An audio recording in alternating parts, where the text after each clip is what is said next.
Muxtasar Minhajul Qasidin İmam İbn Qudama el-Maqdisi. İkinci qism şübhelerning mərtəbəsi və şübhelerni halal və haramdan fərqləndiriş. Nu'man ibn Bashir raziyallahu anhu rivayet qilgan hadis halal, haram və o ikkisining orasidagi şübhelik ishlar qatorliq 3 turni ochiq belgiladi. Bulardan eng qiyini dal ko'pincha kishilar bilmaydigan halal bilan haromning o'ttirisidagi şübhelik şeylardir. Aniq qilib aytsak, mutlaq halal o'zi va manbasi haram yoki makruhdan tamoman xoli narsadir. Masalan, har qanday bir kishining tabaligi tushishdan ilgari ilvilingan yomg'ir suvi mutlaq halaldir. Mutlaq haram xuddi haroq, suydik qatorliq tarkibida haram bar narsalar yoki zulm va jazoga o'xshash cheklangan bir sabab uslub bilan erishilgan narsalardir. Mana bular halolligi va haromligi ochiq ikki tarafdir. Hükmü aniq, ammo o'zgarish ehtimolligi bor turibmi, bu ehtimollikning amaliylashishiga dalolat qiladigan ochiq bir sabab tepilmagan narsalarmi ikkisidan biriga tavadir. Masalan, quruqliq va dengiz ovlari haloldir. Lekin bir kishi ovlagan bir kiyik yoki baliqni burun boshqa bir ovchi ovlab, uning qo'lidan qochgan bo'lishi mumkin. Havodan ilvilingan yomg'ir suvi uchun bu xil ehtimollik yo'q.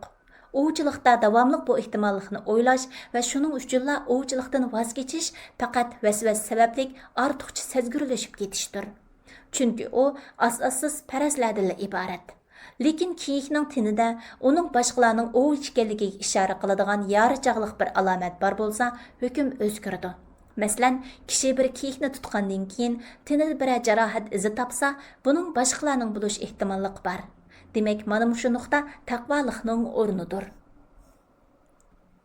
Shubhening cheki deganimiz o'xshamagan ikki qanoatni taqozo qiladigan ikki narsadan chiqqan ikki qarash, halol yoki harom ekanligida qarim-qarish kelib qolgan nuqtadir. Shubhening manbalari nihoyat ko'pdir. Eng muhimlari buni ikki misolda. Birinchi misol. Halol yoki harom qiluvchi omil haqida shubha tushish. Bu 4 turga bo'linadi. Birinchi tur asli aniq halol, ammo damal shay paydo bo'lish. Bu turlik shubhada saqlanish vojib, tavakkul qilish haromdir. Masalan, kishi bir ovni ko'rib, uni yaralandirsa, ondan u hayvon qichib suvga tushib ketib, ovchi uni o'lik holatda topsa, ovchi uni suvda tunjiqib o'ldimi yoki o'q yori sababidan o'ldimi bilolmasa, bu hayvonni yeyish harom. Chunki buningda asl qoida hayvonning harom bo'ladiganligidir. İkinci tür halal ekanligi bilingan harom bo'lib qilish ehtimolidan shak qilish. Bu masalada asl qoida bo'yicha u narsa halol. Masalan, bir uchar qanot uçsa, ondan bir odam agar bu qush qag'i bo'lib qolsa, ayolim taloq degan bo'lsa va boshqa bir odam agar u ucharliq qarg'i bo'lmasa, ayolim taloq desa, ondan bu uchar qanot qarg'imi yo emasmi uchiq bo'lmasa, bizcha ikkilisiga harom deb hukm qilinmaydi. Lekin har ikkisining ayolidan yiroq turishi va ayollarining taloq qilinishi taqvolikdir. Uchinchi tur. Aslida harom, lekin kuchli bo'lgan bir gumon sababli halollikni vojib qiladigan bir sabab keyin o'ttirg'i chiqqach, shak shubha tug'ilish. Buningda halollik ehtimoli ustundir. Masalan, birov bir ovni etib tekkizdi-yu, uni tutib ololmay turib yo'qotib qo'ydi. Keyin o kishi ovni o'lik va o'zi atgan o'qdan boshqa yori izi yo'q holatda topadi. Kuchli qarashda u hayvon halol.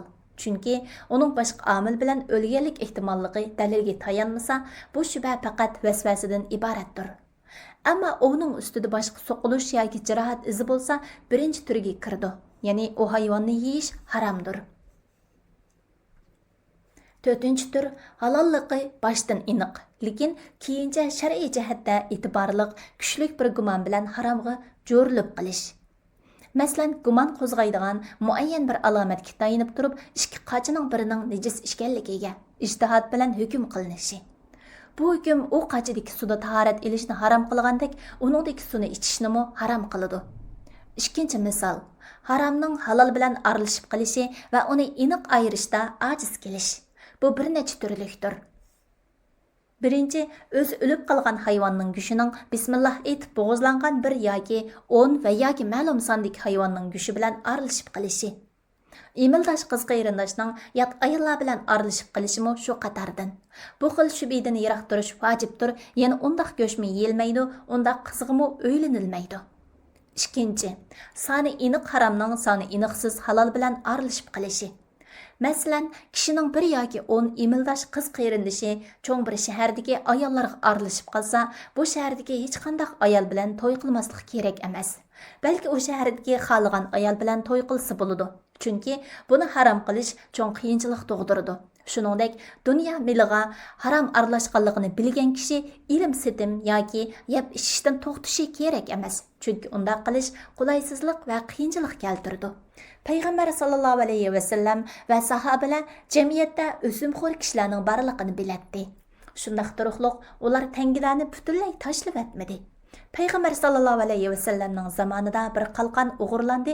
Shundaq turuqliq zamonida qalqon setib olish to'xtab qolmadi. Buningdan saqlanish shayton vasvasasi sababli saqlanish xolos. 3. Sanoqsiz haromning sanoqsiz halolga aralashib qolishi. Zamonimizdagi ahvol dal mushundaq. Bu aralashib qolish sababli muayyan bir narsani ilib yeyish harom emas. Lekin muayyan bir narsaning harom ekanligiga ishora qiladigan, masalan, zolim podshohning qo'lidan ilingan narsa degandek bir alomat tepilsa, uni ilish haromdir. Agar bir narsa uning boshqalarning ekanligiga ishorat qiladigan alomat bo'lmasa, uni olmaslik taqvodorlik ilishmi harom emas. Chunki payg'ambar sallallohu alayhi va sallam va u zotdan keyingi Rashid xalifalar zamonida haroq pullari, o'sim pullari va xiyonat qilingan g'animatlar boshqa mollarga aralashib qoladi. Sahobalar Madinaning bulang-talang qilinishi va zolimlarning qiliqlariga notunuq bo'lgan edi. Shundaqdimi ular savdo setiqni to'smadi. Agar to'silganda edi, tijoratning barcha eshiklari etilgan bo'ladi. Chunki bandichilikda gunohdan xoli bo'lolmaslik, diqqatsizliklar bo'lishi mumkin. Ammo molga aslida haloldir.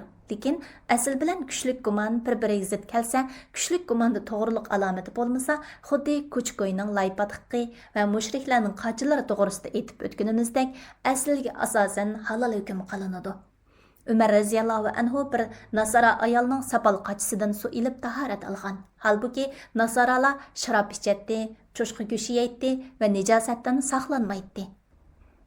Shundaqla ashabmu ashlangan teri va bo'yalgan kiyimlarni kiyadi. Teri ashlag'uvchi va bo'yaqchilarni kuzatgan kishi ularning odatda maynachilikdan qochib bo'lolmaydiganligini biladi. Demak, sahobalar ustida nijosatni yoki nijosat alomatini aniq ko'rmaguncha undaq narsalarni kiyib muayyan ahvol va sharoit ichida o'tirg'i chiqqan ushoq g'am va farazlar bilan ishi bo'lmagan. Savol: sahobalar tahorat ishida shuncha keng yo'l tutgan turib, haromlik shubhalik narsalardan saqlanadi. Buningdagi farq nima? Deyilsa, biz deymizki, agar tahorat ishida keng yo'l tutadi degining, ularning nijosat bilan namoz o'qiyveradiganligini ko'zda tutgan bo'lsang, bu batil, noto'g'ri so'zdir. Agar ularning saqlanish vojib bo'lgan barliq nijosatlardan saqlanadiganligini ko'zda tutgan bo'lsang, bu so'zing haq, to'g'ridir. Shubhalik narsalardan saqlanadiganliklariga kelsak, bu kishining chatoq bar narsaga yo'qishib qilishdan qo'rqib, o'z nafsini chatoq yo'q narsadan mutartishidir. İnsan nafsi mal dunyoga mayil va hiris keladi. Tahoratga kelganda buning aksicha. Undaqda qandaqmi bu ikkisini o'zaro qiyos qilib bo'lsin? Darvaqa ashab kiramlar qalblarini Allohdan mashg'ul qiladigan har qandaq narsadan yiroq turgan. Alloh eng yaxshi bilguchidir. Planlag'uvchi doktor Abdulaziz Rahmatullah. Tarjim qilguvchi Abdullah Abdulmajid. Nashr qilguvchi Sajiya İslam Tadqiqot Markazi. Muharriri doktor Abdulaziz Rahmatullah A9. Korrektor Abduvali Ablis Muhammad Barat. Layihalaguchi A Aqhun. 2024-yili 1-nashri 1-qatim basilishi. İstanbul. Nashr huquqi Sajiya İslam Tadqiqot Markaziga tava. Har qanday o'rin yoki shaxsning xohlagancha ko'paytib tarqitishiga ruxsat qilinmaydi.